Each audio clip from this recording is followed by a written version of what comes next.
Because of Winn-Dixie, Chapter 4. 1, said the preacher. We were sitting on the couch, and Winn-Dixie was sitting between us. Winn-Dixie had already decided that he liked the couch a lot. 1, said the preacher again. Winn-Dixie looked at him kind of hard. Your mama was funny. She could make just about anybody laugh. 2, he said. She had red hair and freckles. Just like me, I said. Just like you, the preacher nodded.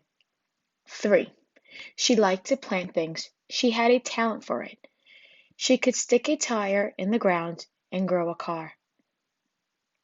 Winn-Dixie started chewing on his paw, and I tapped him on the head to make him stop. 4, said the preacher. She could run fast. If you were racing her, you couldn't ever let her get a head start, because she would beat you for sure. I'm that way too, I said. Back home in Whately, I raced Liam Fullerton and beat him. And he said it wasn't fair because boys and girls shouldn't race each other to begin with. I told him he was just a sore loser. The preacher nodded. He was quiet for a minute. I'm ready for number 5, I told him. 5, he said. She couldn't cook. She burned everything, including water. She had a hard time opening a can of beans. She couldn't make head nor tail of a piece of meat. 6. The preacher rubbed his nose and looked up at the ceiling. Winn-Dixie looked up too.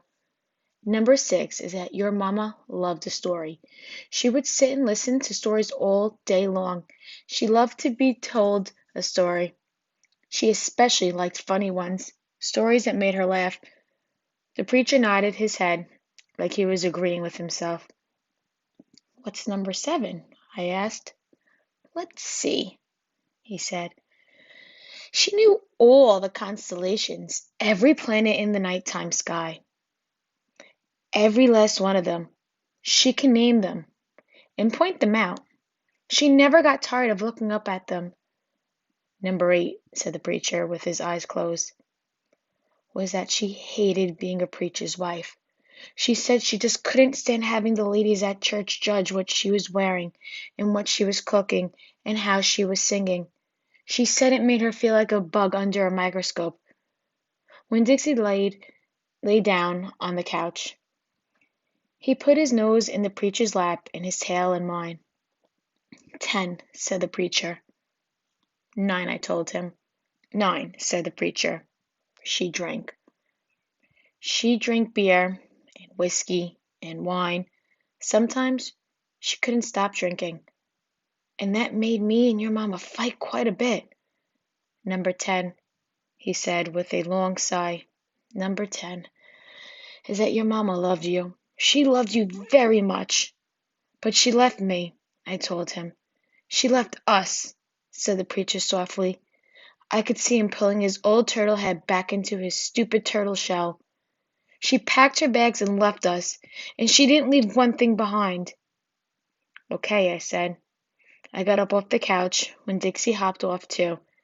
Thank you for telling me, I said. I went right back to my room, wrote down all 10 things that the preacher had told me. I wrote them down just the way he said them to me, so that I wouldn't forget them. And then I read them aloud to Winn-Dixie until I had them memorized. I wanted to know these 10 things inside and out. That way, if my mama ever came back, I could recognize her, and I would be able to grab her and hold her onto her tight and not let her get away from me again.